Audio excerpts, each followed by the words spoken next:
जय हिंद दोस्तों। मैं केसी मोहन ऑब्जर्वर आप सभी का अपने YouTube channel guideline coaching centre में स्वागत करते हैं।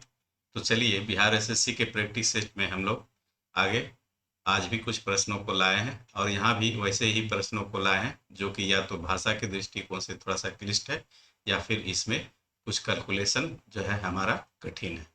तो आइए देखिए, पहला क्वेश्चन है, सेबों के मूल्य में 20% की कमी होने पर एक आदमी जो है 4,000 रुपये में 16 किलोग्राम अधिक सेब खरीदता है। सेबों का कम हुआ मूल्य प्रति किलोग्राम कितना है? कम हुआ मूल्य यानी कि अभी का मूल्य पूछ ये खोज रहा है, ठीक है। यानी प्रेजेंट प्राइस क्या है, यानी वर्तमान मूल्य। ठीक है, चलिए आइए इस हिसाब को देखने से पहले थोड़ा सा हम लोग कॉन्सेप्ट इसका थोड़ा सा देख लेते हैं। होता है क्या, एक्सपेंडिचर बराबर होता है प्राइस इंटू कंजप्शन। ये आप लोग जानते होंगे, है ना। अब यहाँ पे एक कंडीशन होता है कि एक्सपेंडिचर को अगर हम कांस्टेंट कर दें, एक्सपेंडिचर हमारा कांस्टेंट हो जाए, तो उस कंडीशन में क्या होगा, मूल्य जब बढ़ेगा तो कंजप्शन हमारा घट जाएगा और मूल्य घटेगा तो कंजप्शन क्या होगा, बढ़ जाएगा।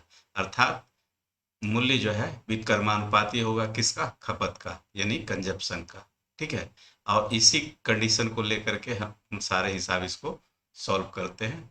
ऐसे जो भी मूल्य में कमी या वृद्धि का होता है ना। प्राइस जब बढ़ेगा यानी मूल्य बढ़ेगा तो हमारा खपत जो है क्या होगा, घट जाएगा, और मूल्य जब घटेगा तो खपत हमारा बढ़ जाएगा, यानी एक दूसरे का ये अपोजिट डायरेक्शन में चलता है। आइए क्या कहता है, मूल्य में 20% की कमी होने पर 4,000 रुपये में 16 किलोग्राम अधिक होता है। यानी मूल्य देखिए, यहाँ मूल्य कमा तो हम क्या है, अधिक खरीदने लगे, है ना। सेम वही चीज, मूल्य कमा तो 16 किलोग्राम अधिक, यानी कि मूल्य में कमी कितना का, 20% का, तो हम खरीदे क्या जो है 16 किलोग्राम अधिक। तो 20% की कमी के कारण हम लोग क्या खरीद रहे हैं, 16 केजी अधिक। तो अभी जो है 16 केजी अधिक खरीद रहे होंगे, तो पहले हम लोग क्या खरीद रहे होंगे, कम खरीद रहे होंगे। यानी पहले जो है 20% अब कम हुआ तो हम लोग अभी अधिक खरीदे, तो पहले हम लोग कम खरीद रहे होंगे।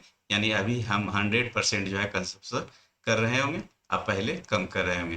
तो यहाँ पे 20 का मान 16 तो 100 का मान ऐसे भी 80 हो जाएगा, ये इसमें कुछ है नहीं, है ना। 20 का 5 गुना है ये, तो ये 16 का 5 गुना, अर्थात हमारा कंजप्शन अभी क्या हो गया, 80 केजी जो है अभी हम वर्तमान में कर रहे हैं। चूंकि हम इसलिए वर्तमान निकाले कि यहाँ पे वर्तमान प्राइस पूछा जा रहा है, इसीलिए अभी देखें कि वर्तमान में हम कितना खपत कर रहे हैं, तो 80 केजी खपत कर रहे हैं। ठीक है, तो 80 केजी कितने में मिल रहा है, 4,000 में मिल रहा है, तो 4,000 बटे 80, और ये कितना हो जाएगा, 1 केजी का प्राइस, तो 8×5 = 40, यानी 50, यानी 50 रुपये प्रति केजी अभी जो है हमारा सेब का मूल्य है, अर्थात ऑप्शन सी। देखिए, मेन है यहाँ पे इस कंसेप्ट को हमेशा आपको याद रखना है कि प्राइस अगर घटेगा तो हमारा जो है क्या, कंजप्शन यानी खपत बढ़ जाएगा, और प्राइस बढ़ेगा तो खपत हमारा घट जाएगा, जब कि जो है खर्च हमारा कांस्टेंट रहे तब। आइए इसको अगर आप फ्रैक्शन पे ले जाना चाहते हैं तो फ्रैक्शन पे भी वही चीजें होगा जो इसमें आया। आइए देखते हैं कैसे। तो देखिए 20%, तो 20% का वैल्यू आप जानते हैं कितना होता है फ्रैक्शन में, 1/5।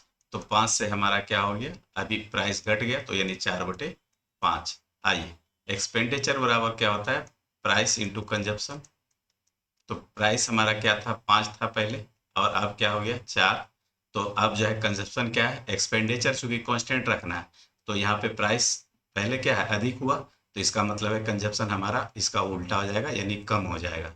ठीक है, और प्राइस यहाँ पे घट गया, तो घटने के बाद हमारा क्या होगा, जो है कंजप्शन अधिक हो जाएगा, यानी कि ये 5 हो जाएगा। अब दोनों स्थिति में हमारा जो देखिए एक्सपेंडिचर जो है सेम रहा, 20 का 20 ही रहा। तो अब देखिए क्या स्थिति हुआ, कंजप्शन घटा या बढ़ा, तो कंजप्शन बढ़ गया, कितना से, 1 यूनिट से, लेकिन वास्तव में 16 किलोग्राम, अर्थात बराबर 16।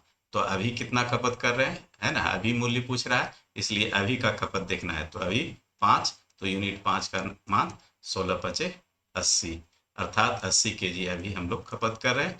तो 80 केजी अभी खरीद रहे हैं कितना में, 4,000 में, तो इसलिए 1 केजी भाग कर देंगे 80 से, तो 1 जीरो से 1 जीरो, 8×5 = 40, यानी कि 50 रुपये प्रति केजी। अभी जो दाम है 50 रुपये प्रति केजी है। अगर पहले का दाम पूछता कि पहले कितना है, तो यहाँ क्या हो जाता, 4 यूनिट का मान हम लोग निकालते, 16 चौके 64 अर्थात 4000 भाग दे देते 64 से, तो 16 चौका 64 और 16 दूना 32 8 40, 16 पचे 80, अढ़ाई 100/4 यानी 4 छः 24 और कितना 4 दूना 8 और 2 10 4 पचे 20 यानी 62 रुपया 50 पैसा। ये पहले का मूल्य जो है हमारा 62 रुपया 50 पैसा ये पहले का था, और अभी जो है 50 रुपये है।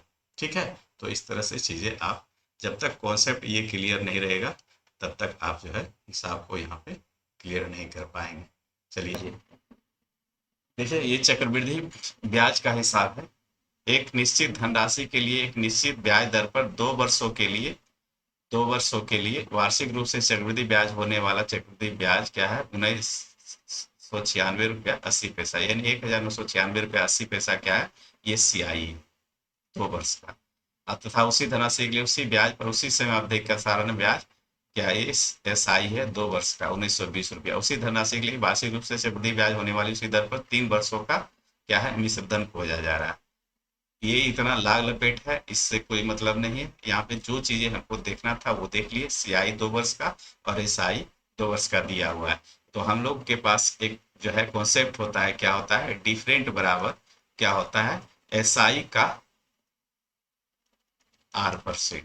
ये आप लोग जानते होंगे या नहीं जानते हैं तो आज से जान लीजिए। 2 वर्षों का, ये 2 वर्षों के लिए ही हमारा कॉन्सेप्ट होता है। ये 2 वर्षों के लिए सफिशियंट है। 2 वर्षों के लिए अगर रहे तो बस इतना लगा दीजिए। 2 वर्षों के लिए डिफरेंट फॉर CI और SI का डिफरेंट, CI माइनस SI। तो CI माइनस SI बराबर SI का R%, ये साधारण ब्याज का जो है R%। साधारण ब्याज का R% का मतलब हुआ कि 1 वर्षों का साधारण ब्याज और गुने R%। चलिए, तो डिफरेंट तो 1996.80 या 1920 दोनों का डिफरेंट निकालेंगे तो क्या हो जाएगा, 6 और 9 में से 2 गया 7 यानी 76.80 अब बराबर क्या हो गया SI, यानी 1 वर्ष का 2 9 18 2 6 12 यानी कि 960 गुना 1 R/100 R/100। ठीक है, तो यहाँ पे 2 जीरो, ये दशमलव हटाएंगे, 100 से 100 खत्म, 0 से 0 खत्म, 8 6 48 8 9 72 4 76 यानी कि ये 8 से खत्म हो गया, अर्थात R बराबर हमारे पास क्या निकल के आया, 8%। ठीक है, अब जो है क्या निकालना है, प्रिंसिपल देखना है। तो प्रिंसिपल क्या देखना है, तो प्रिंसिपल जो है 1920 रुपया क्या है ब्याज, 2 वर्षों का चक्रवृद्धि ब्याज, तो 2 वर्ष का परसेंटेज से 8 दूना 16% और गुना 100% का मान चाहिए। तो 16 से ये काट दीजिए, कितना से 16 का 16 3 19 16 दूना 32 यानी कि 120 और ये हमारा 12,000 जो है प्रिंसिपल निकल के आ गया। प्रिंसिपल 12,000 और रेट 8%। अब 3 वर्ष के लिए जो है हम लोग क्या निकालेंगे, मिश्र धन अब निकालना है। आपको सभी चीज पता हो गया, अब मिश्र धन निकालना है। आइए तो निकाल लेते हैं। तो 8% का जो है फ्रैक्शन बनाइएगा तो वहां भी दिक्कत होगा, क्या हो जाएगा 2 बटे जो है 25, 25 से 27, 25 का क्यूब पता होना चाहिए, 27 का क्यूब पता होना चाहिए। तो हम लोग CI% देख लेते हैं। तो 2 वर्षों का CI% क्या हुआ, 8 दूना 16 अठेठी 64 यानी 16.64, 16.64 और हम जो है 1 वर्ष और लगा देते हैं तो 3 वर्ष का निकल जाएगा, प्लस 16.64 गुने 8 अब बटे 100। ठीक है, अब जो है ये 16 8 क्या हो जाएगा 24.64 अब प्लस और ये 8 से गुना कर देते हैं, 8 चौक 32 के 3 8 छक 48 3 51 के 1 बाकी में 5 8 छक 48 और 5 53 के 3 बाकी में 5 8 का 8 5 13 है ना।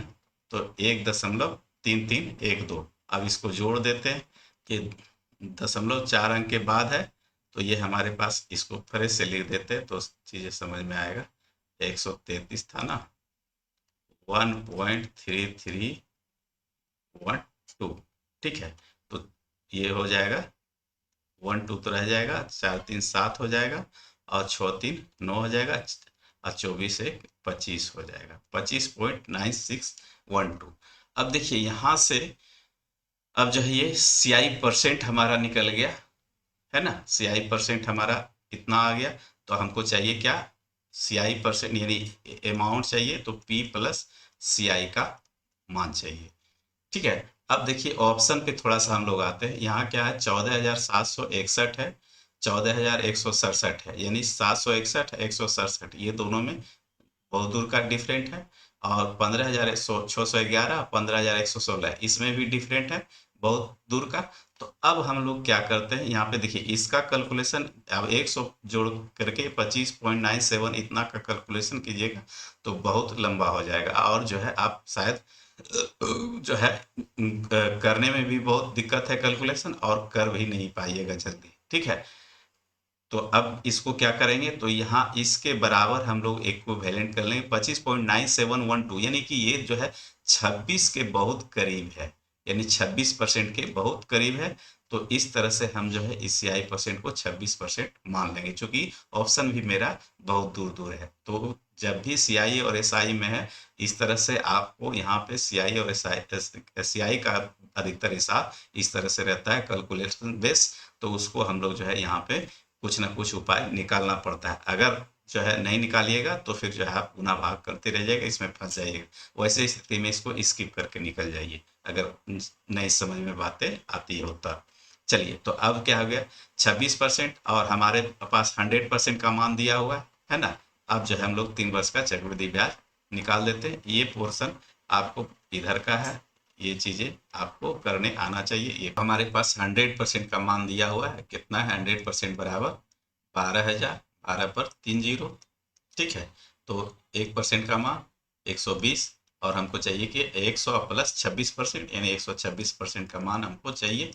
तो 126% यानी 120 गुने 126 कर देंगे, तो क्या होगा, 0 0 12 6 72 के 2 बाकी में कितना 7।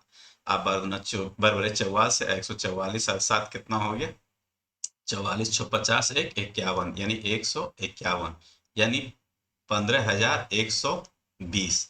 अब आइए देखिए 15,120 हमारा जो है अमाउंट निकल के आया। तो चूंकि हम लोग क्या माने थे 25 से 26%, तो ये देखिए 15,000 किसके करीब गया, 15,116, यानी कुछ कम हमारा होना था। 97.12 है तो कुछ कम होना था, तो कुछ कम यही 15,116 के करीब होगा, इसलिए ऑप्शन हमारा डी। अब बोलिए इसमें अगर कैलकुलेशन करेंगे तो कहीं से आप जो कर पाएंगे। चलिए, तो इस तरह से कैलकुलेशन बेस्ट ये था, तो इसको जो है हम लोग जो है इस तरह से इसको जो है अप्रोक्स लगा करके हम इसको बना दिए। चलिए अगले क्वेश्चन पे हम लोग चलते हैं। देखिए अगला क्वेश्चन है, 320 रुपये प्रति किलोग्राम मूल्य वाली चाय को 250 रुपये प्रति किलोग्राम वाली चाय के साथ किस अनुपात में मिश्रित किया जाए, है ना, ताकि मिश्रण को 324 रुपये प्रति किलोग्राम बेचने से 20% का लाभ हो। आइए इसको भी हम लोग देखते हैं। देखिए इसमें है क्या, यहाँ पे ऑफ एलिगेशन का, ठीक है, ये जाएगा क्या, रूल ऑफ एलिगेशन पे जाएगा, है ना। इसको हम लोग सॉल्व रूल ऑफ एलिगेशन पे कर देंगे। ठीक है, तो है क्या ये, आप लोग समझ रहे होंगे, ये प्रॉफिट एंड लॉस का हिसाब है। और प्रॉफिट एंड लॉस में जब रूल ऑफ एलिगेशन लगता है तो वो सीपी पे लगता है ना। यानी कि एक सीपी यहाँ रहेगा, और एक सीपी यहाँ CP2 रहेगा, और तीसरा सीपी जो है यहाँ पे रहेगा, है ना, एवरेज। और ये दोनों जो है इससे क्या रहेगा, एक सीपी इससे, ये बीच वाले से एक बड़ा रहेगा और एक छोटा रहेगा, और यहाँ जो भी निकलेगा ये क्या निकलेगा, ये दोनों का एवरेज, सॉरी, ये दोनों का रेशियो निकलेगा। ठीक है, ये आप जानते होंगे। और रूल ऑफ एलिगेशन 3 संख्याओं पे लगता है, 3 संख्या जब पता हो तब लगता है। और प्रॉफिट एंड लॉस में हमेशा कॉस्ट प्राइस पे, यानी कि प्रॉफिट एंड लॉस में हमेशा कॉस्ट प्राइस पे जो है ये रूल ऑफ एलिगेशन लगाया जाता है। आइए चलिए इसको देखते हैं। यहाँ क्या है, 320 रुपये प्रति किलो पहला चाय खरीदे और दूसरा चाय 250 रुपये प्रति किलो खरीदे, लेकिन मिश्रण करके वो 324 रुपये प्रति किलोग्राम बेच रहे हैं। तो बेचने से 20% का लाभ, लेकिन जो है हम लोग रूल ऑफ एलिगेशन जो लगाएंगे वो सीपी पे लगाएंगे, तो इसलिए यहाँ पे मेन यही फोकस है। इसको हम लोग जो है यहाँ पे बदल देंगे क्या, क्रय मूल्य में। यहाँ पे हमको क्रय मूल्य निकालना होगा, और यहाँ यहीं पे हम लोग गलती करते हैं, इसी को लेकर के हम लोग रूल ऑफ एलिगेशन लगा देते हैं, जिसके कारण हिसाब गलत हो जाता है। आइए, 324 रुपया क्या है, विक्रय मूल्य है हमारा, और इसका तुलना क्या है विक्रय मूल्य से, तो 20% का लाभ यानी 120 से हम लोग तुलना करा देंगे, और निकालना क्या है 100 का मान गुना कर देंगे। तो 20 छः 20 8 से, और 20 बचे 100, और 6 से इसको काट दीजिए, 6 बचे 30, 6 चौ 24 यानी कि 54। 54 को 5 से गुना कर देते हैं, 5 चौके 20, और 25 25 और 2 27 यानी 270 रुपया। 270 रुपया क्या हो गया, ये सीपी निकल गया, अर्थात मिश्रण को 270 रुपये खरीदने पर पड़ा है ना।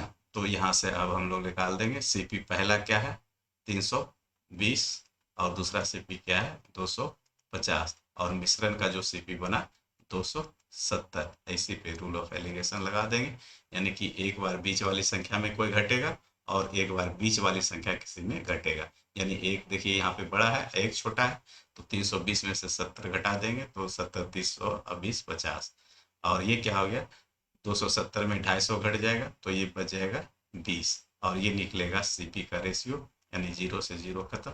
अर्थात हमारा जो है चाय जो खरीदेंगे दोनों प्रकार का, पहला खरीदेंगे 2 kg, दूसरा खरीदेंगे 5 kg, कब, जब 7 kg हो, तो इसी अनुपात में आपको चाय खरीद करके मिलाना होगा। ऑप्शन जो होगा डी। 2 वर्षों में 13,000 रुपये की राशि पर 15% वार्षिक ब्याज की दर से चक्रवृद्धि ब्याज क्या होगा यदि चक्रवृद्धि ब्याज 8 माहवार संयोजित है। देखिए यहाँ पे सबसे मेन जो पॉइंट है, ये पॉइंट, हिसाब कुछ नहीं है, हिसाब जो है आसानी से बन सकता है, लेकिन ये चीज में यहीं पे निकालने में हम लोग गलती करते हैं। ठीक है, तो चलिए हम लोग देख लेते हैं। 2 वर्षों में 13,000 रुपये की राशि पे 8 महावार, 8 महावार का मतलब होता है जैसे आप लोग अर्धवार्षिक निकालते हैं, अर्धवार्षिक या त्रैमासिक, है ना, उसी तरह से 8 महावार हुआ। 8 महावार हुआ कि 8 माह में हम लोग जो है ब्याज का कैलकुलेशन करेंगे। त्रैमासिक में क्या होता है, हम लोग हर 4 महीने में ब्याज कैलकुलेशन करते हैं। अर्धवार्षिक में क्या होता है, हर 6 महीने में हम लोग ब्याज का कैलकुलेशन करते हैं, ब्याज लेते हैं। उसी तरह से यहाँ पे जो है 8 महीने में आपको ब्याज लेना है। आइए हम लोग इसको देख लेते हैं। आइए देखिए, यहाँ पे अगर हम लोग जो है इसको वार्षिक जो है बनावे, 12 महीने में हमको जो है ब्याज कैलकुलेट करना है, तो ब्याज के क्या कैलकुलेट करना है 8 महीने में। तो यहाँ पे 12 महीने में पहला जो है ब्याज हम लोग लेंगे कितना महीने पे, 8 महीने पे, है ना। 8 महीने पे लेंगे तो 8, 12 में से 8 जाएगा तो बचेगा अब कितना, 4 महीना, है ना। तो 8 महीने पर हम लोग जो है क्या लेंगे, ब्याज एक बार फुल लेंगे, और ये 4 महीना बचा, तो 4 महीना में तो हमारा जो है पूरा ब्याज देगा नहीं, वो क्या देगा, 8 का ये आधा 4 है, तो हमको देगा वो आधा, है ना। अर्थात टोटल ब्याज हमारा क्या हो गया, 1/1/2 यानी कि 1.5, 3/2, है ना। अब जैसे देखिए इसको इस तरह से समझिए, जैसे यहाँ पे होता है क्या, जब ब्याज अर्धवार्षिक होता है तो 12 महीने को क्या करते हैं, 2 भाग में बांट देते हैं, तो हर 6 महीने पे हम लोग यहाँ पे ब्याज लेते हैं। तो यहाँ ब्याज क्या लिए, एक बार, यहाँ लिए एक बार, 2 बार ब्याज लिए, है ना। 2 बार हम लोग ब्याज लिए यानी कि 2। तो यहाँ क्या करते हैं, दर को आधा कर देते हैं, यानी 2 से भाग कर देते हैं, और समय क्या करते हैं, यहाँ पे 2 से गुना कर देते हैं अर्धवार्षिक में। तो उसी तरह से हम लोग यहाँ पे क्या करेंगे, दर को भाग कर देंगे 3/2 से। तो दर हमारा क्या है 15% है, तो 15% को भाग कर देंगे 3/2 से। तो अर्थात हमारा क्या निकल के आएगा, 15 गुना 2/3, अर्थात 3×5 = 15 यानी कि 10%। ठीक है, और समय को क्या करते हैं, दुगुना करते हैं। तो इसी तरह से यहाँ पे समय को दुगुना करेंगे, 2 वर्ष है, 2 को गुना कर देंगे 3/2 से, अर्थात 2 से 2 खत्म हो जाएगा, यानी हमारा समय क्या निकल जाएगा, 3 वर्ष। अब जो है यहाँ पे हिसाब अब आपका आ गया, क्या हो गया, प्रिंसिपल 13,000, रेट 10%, समय 3 वर्ष, तो हम लोग ब्याज निकाल देंगे। चक्रवृद्धि ब्याज है तो 10% का आपको जो है CI परसेंट पता होगा, 10 वर्ष का, 3 वर्षों का CI परसेंट क्या होगा, 33.1%, है ना, 33.1%। इसी का मान चाहिए, तो हमारे पास क्या है, 100 का मान दिया हुआ है 13,000, तो 1 का मान क्या हो जाएगा 130, इसलिए 33.1 का मान क्या हो जाएगा 33.1, यानी 130 गुने 33.1 कर दीजिए। तो ये हमारे पास गुना हो करके क्या हो जाएगा, 0 तो आएगा ही, 13 का 13, ये दशमलव हटा के 0 खत्म हो जाएगा, 13 का 13, 33 39, 41 के 0 बाकी में 4, 33 39 4 43, यानी 4303, अर्थात 4303 कहें तो ऑप्शन नंबर बी। तो इस तरह से चीजें आप निकाल सकते हैं आराम से। और देखिए 10%, 5%, 15%, इस तरह से ये जो है 5, 10, 15 का ये 3 सालों तक का CI परसेंट आप जो है याद रखिए। 1 वर्ष का, 2 वर्ष का, 3 वर्ष का। 1 वर्ष का तो सेम होता है, लेकिन 2 वर्ष और 3 वर्ष का याद रखिए, तभी जो आप हिसाब जल्दी लगा पाएंगे। अगर जो है CI परसेंट आपको नहीं याद है तो आप जो है क्या कर सकते हैं, इसको जो है हम लोग फ्रैक्शन से निकाल सकते हैं। फ्रैक्शन से क्या होगा, तो 10% का होता है 1/10, है ना। फ्रैक्शन से 1/10, 10 से हमारा धन क्या हो जाएगा 11, 11/10 हो गया, यानी कि 10, ये कितना वर्षों तक होगा, 3 वर्ष तक, है ना। समय जो हमारे पास 3 वर्ष है, तो 3 वर्षों तक, तो 10 का क्यूब और 11 का क्यूब। यहाँ भी आपको जो है रेशियो जब बनाइएगा तो रेशियो में जो है आपको क्यूब और स्क्वायरिंग याद रहना चाहिए, तभी जो है आप यहाँ भी निकाल पाइएगा। तो 10 का क्यूब क्या हो जाएगा, 1 पर 3 जीरो, 11 का क्यूब क्या होता है 1331, है ना।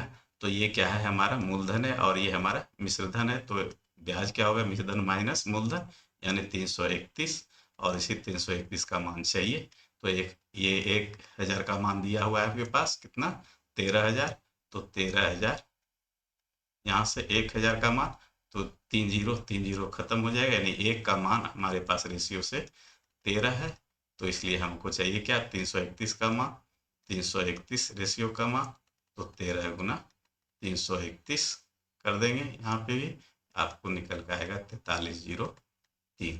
तो इस तरह से यहाँ से भी ऑप्शन बी। जाना तो दोनों तरीका से आप समझ सकते हैं, लेकिन जो है आपको यहाँ भी जो है क्यूब पता होना चाहिए, यहाँ CI परसेंट पता होना चाहिए। चलिए, उम्मीद है कि समझ गए। अगले क्वेश्चन पे हम लोग चलते हैं। ये लास्ट क्वेश्चन है, मिश्रण का है, और ये भी बहुत अच्छा हिसाब है। चलिए देख लेते हैं। 3 मिश्रण है ना, जिनमें दूध एवं पानी का जो है ऐसा ऐसा है, 3 बर्तन है या 3 मिश्रण का लीजिए, अनुपात है, इन्हें 1, 2, 3 के अनुपात में मिलाया जाता है, तो अंतिम मिश्रण में दूध व पानी का अनुपात खोजा जा रहा है। आइए देख लेते हैं। देखिए 3 मिश्रण है, तो 3 मिश्रण, पहला, दूसरा और तीसरा। देखिए ये भी हिसाब कुछ नहीं है, लेकिन कॉन्सेप्ट अगर आपको पता होगा तो तुरंत बन जाएगा, नहीं तो फिर जो है इसमें भी जो है आप पहले दूध निकालिएगा, पानी निकालिएगा, इस तरह से करते रहिएगा तो जो हो जाएगा, हो गया। ठीक है, तो 5:1 मिल्क और दूध का, मिल्क और वाटर का, और इसमें क्या है 2:1, और इसमें क्या है 3:1। आइए देखिए, ऐसे हिसाब में जब भी है निकालना होता है तीनों बर्तन से कुछ मात्रा में या उसके वॉल्यूम के अनुसार, यानी कि 1:2:3, इसका मतलब समझ रहे हैं ना। 1:3, 2:3 के मतलब क्या है, इसमें से 1 लीटर अगर निकालेंगे तो इसमें से 2 लीटर निकालेंगे और इससे 3 लीटर निकालेंगे, यानी इसी रेशियो में हमको जो है तीनों बर्तन से निकाल करके जो है किसी तीसरे बर्तन में, ये चौथे बर्तन में ये तीनों मिला के हमको रखना है। समझ रहे, ये बात है। तो सबसे पहले ये ऐसे कंडीशन में हम लोग क्या देखते हैं, ऐसे कंडीशन में सबसे पहले जो है सभी का जो है बर्तन का मात्रा समान करते हैं, है ना? मात्रा हम लोग इसका समान करेंगे, यानी देखिए इसका क्या है, तो 5:1 में है, तो 5:1, यानी कि ये कितना मात्रा है 6 है, और ये कितना है 2:1 3, और ये कितना है 3:1 4।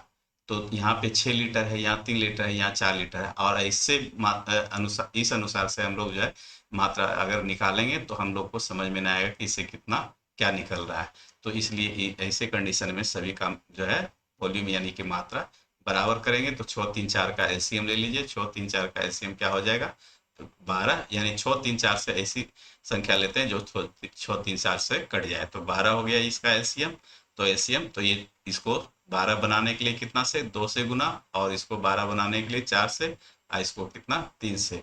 अब आइए इसको 2 से हम लोग गुना कर देंगे, और इसको 4 से, और इसको 3 से। तो रेशियो के दोनों पद में गुना, तो कितना हो जाएगा ये हो जाएगा हमारा 10 और ये क्या हो जाएगा 2। ठीक है, और ये हमारा क्या हो गया 4 दूना 8 और 4 एकम 4, और ये क्या हो गया 3 तिया 9 और 3 9 अनुपात 3। अब देखिए सभी का मात्रा बराबर हो गया, 10 दू 12 लीटर, 8 4 12 लीटर, 9 3 12 लीटर, यानी सभी अब क्या बन गया, सभी बन गया 12 लीटर में, और सभी 12 लीटर में बन गया। ठीक है, सभी का मात्रा हम लोग या वॉल्यूम बराबर कर दिए, तो ये 12 12 लीटर हो गया। अब जो है इसमें से क्या निकालेंगे, तो इसमें से 1 लीटर निकालेंगे, तो यानी 1 का गुना, और इससे क्या निकालेंगे 2 लीटर, तो 2 का गुना, ऐसे निकालेंगे 3 लीटर, जो कि आपका क्वेश्चन करा 1 लीटर 2 लीटर 1 अनुपात 2 अनुपात 3 अनुपात के, तो इस रेशियो में निकालेंगे 1 अनुपात 2 अनुपात 3 अनुपात में। तो यहाँ से जब ये सभी बराबर मात्रा में हो गया, तो जो भी निकलेगा दूध उसी रेशियो में बराबर रूप में निकलेगा, तो यानी कि 1 लीटर यहाँ से निकालना है और 2 लीटर यहाँ से, तो इसका मतलब है सभी जो है आपस में फिर जो है यहाँ रेशियो में गुना हो जाएगा, तो 1 से गुना होगा 10 में, 1 से गुना होगा 10 में और 2 में, तो ये हमारा क्या बन के आएगा, इसमें कोई फर्क नहीं होगा 10 अनुपात 2। ठीक है, और इसमें जब गुना होगा इसमें, तो क्या हो जाएगा 2 8 16 और 2 चौके 8, यानी कि 16 रेशियो 8 के रूप में निकलेगा। और ये क्या निकलेगा 3 तिया 9 और 9 तिया 27 27, और ये 9 के रूप में निकलेगा।